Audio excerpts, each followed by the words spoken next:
Poland utilizes the Leopard 2PL, an upgraded version of the Leopard 2 tank, as its primary combat vehicle. Poland might utilize the Leopard 2PL tanks against Russian forces, but why? Will the use of Leopard 2 change the outcome of this war? Want to find out more? Make sure to stay tuned until the end. On Wednesday, Polish President Andrzej Duda told the media during a visit to western Ukraine that included meetings with the presidents of Lithuania and Ukraine that Poland intended to transfer a company of Leopard tanks to Ukraine.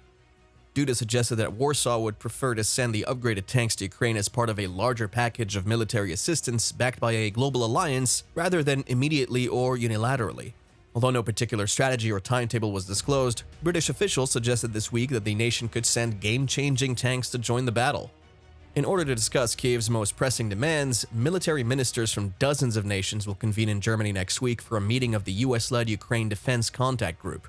Top American officials and allies are anticipated to debate military support's next move, particularly the issue of tanks. In response to Kiev's request for fresh weapons at a time when Ukrainian forces are attempting to push back Russian forces in the south and east, the United States, Germany, and France last week pledged armored fighting vehicles to Ukraine. Although Kiev wants Western main battle tanks, which countries supporting the Ukrainian war effort have been unwilling to supply, armored combat vehicles fall short of Kiev's expectations. Because the Leopard tanks were created in Germany, Germany must authorize their re-export from Poland to Ukraine. Berlin was unaware of such a request, according to the German Defense Ministry's Stefan Hebestreit. The majority of Russia's tanks in Ukraine, such as the T-72s, would likely be outclassed by the most recent Leopards. According to the Ukrainian state news service Ukrinform, a typical Polish tank company has 14 tanks. Zelensky stated that Kiev anticipates a consensus conclusion from European nations. He remarked in a statement following the meeting that one nation cannot help us with Leopards because we're battling against hundreds of tanks of the Russian Federation. The European Council on Foreign Relations, a research tank, claims that while Leopard tanks are present in more than a dozen nations close to Ukraine, not all the armored vehicles are in operational condition. It stated in a column from last year that the more countries donate tanks, the simpler it will be to share the responsibility of giving them away. The Deputy Foreign Minister of Poland stated on Polish radio last week that Warsaw wants European nations to supply the Leopard and other more advanced tanks to Ukraine. A member of the ruling coalition in Germany, German legislator Sarah Nani, tweeted a news story in which she's quoted as backing plans to send Leopards to Ukraine as an indication of her support for Poland's offer. Ate Harjanne, a Finnish legislator who has pressed Europe to deploy Leopards to Ukraine on numerous occasions, has launched the Free the Leopards campaign to put pressure on Berlin to allow the shipments of the Leopards. Additionally, the Ukrainian Defense Ministry has requested more modern tanks on numerous occasions. On January 6th, it tweeted, "We need tanks to win more quickly." It tweeted a more enigmatic statement 2 days later. "Leopard or Abrams, what's your wager?" the ministry said, referring to the M1 Abrams tank, the premier battle tank for the American military. Since Russia's invasion of Ukraine last year, supporters of Ukraine have sent Soviet-era tanks to Kiev, but they have been hesitant to send more contemporary armored vehicles until this month, when the United States promised to send Bradley fighting vehicles and Germany offered a batch of Marder infantry fighting vehicles. A dispatch of an unknown quantity of France's AMX-10 RC light tanks, a wheeled armored vehicle with a 105mm weapon commonly known as a tank destroyer, was also confirmed. Poland and other NATO nations with close ties to Russia have spearheaded efforts to supply Ukraine with cutting-edge military hardware ever since Russia began its full-scale invasion of the country in February of last year. Washington objected to Poland's offer to send MiG-29 jets to Kiev in March, less than a month after the start of the Russian invasion, out of concern that it may anger Moscow. Officials from the United States have expressed compassion for Ukraine's need for tanks. The Deputy Assistant Secretary of Defense for the United States, Laura Cooper, told reporters last week that we certainly believe that Ukraine does require tanks. She claimed it was, in part, the reason the US and the Netherlands collaborated to give Ukraine refurbished T-72 tanks. Cooper said that before agreeing to give modern Western tanks to Ukraine, the United States and its allies wanted to be confident that the country could maintain them. The Abrams tank, in relation to being a gas guzzler, is known to be fairly difficult to maintain, she added. "We have to be conscious of maintenance and sustainability problems with tanks," she said.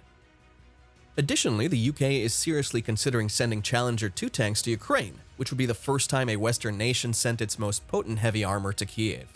The UK will accelerate our support for Ukraine by providing the type of next-generation military weaponry that will win this war, a government official told Insider in a statement.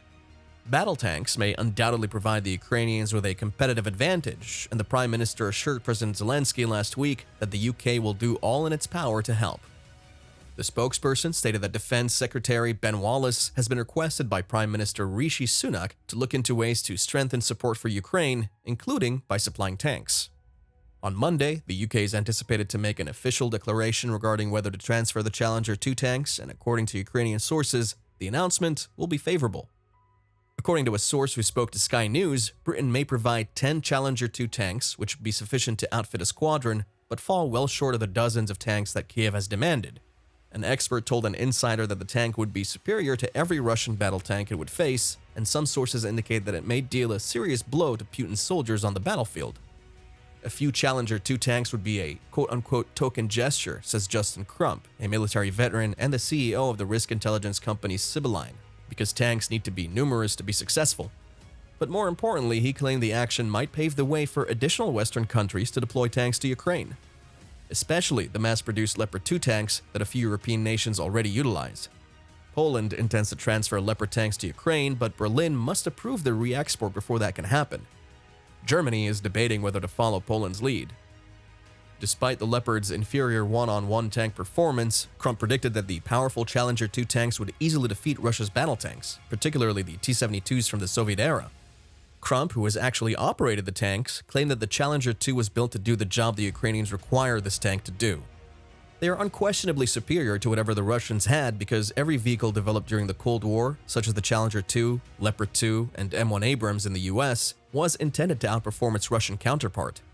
The tanks have a V12 diesel engine with 1,200 brake horsepower, stand around 27 feet and 3 inches tall, and weigh 62.5 tons. The tank has 3 weapons that can be used for firepower. The primary weaponry consists of a 120mm rifled gun that can fire anti-tank or high-explosive squash-head rounds that, according to Crump, are intended to destroy bunkers and slightly lighter vehicles. A chain gun and a hatchet machine gun make up the other 2 weapons. The tank's fire control system, according to Crump, is highly precise. While the gun can fire considerably further if necessary, according to him, it is most accurate up to a distance of 2 kilometers, or around 1.2 miles. According to sources, a British Challenger tank destroyed an Iraqi tank 3 miles away during the first Gulf War in 1991, setting a record for the longest tank-on-tank kill. The tank is equipped with a laser rangefinder that modifies the gun before firing at a target, taking into account a number of variables like wind, temperature, and the route the target vehicle is traveling. Additionally, the commander's station incorporates a periscope with 360-degree visibility that aids in tracking targets at night. A commander and a gunner are among the 4 crew members the tank can accommodate. They have a targeting mechanism known as a hunter-killer capability, which allows the commander and gunner to follow 2 different targets at once. The armor that protects the tank, known as Chobam or Dorchester armor, and described by Crump as some of the best in the world, also adds to their menacing nature. According to a report in The Telegraph, the armor's precise makeup is top secret and can withstand a direct blow from a Russian T-72. According to Crump, the aspect of the tank that most impresses foreign commanders is its effective suspension system, which enables it to smoothly glide over terrain that other tanks might find challenging to traverse. He cited the enormous electric kettle as his favorite aspect of the tank, since it enables soldiers to prepare hot beverages and boil in-the-bag meals, and is powered by the vehicle's electrical system. What do you expect to be the outcome of this war? Let us know in the comments. And if you enjoyed watching this video, then please make sure to like, share, and subscribe to our channel for more amazing videos.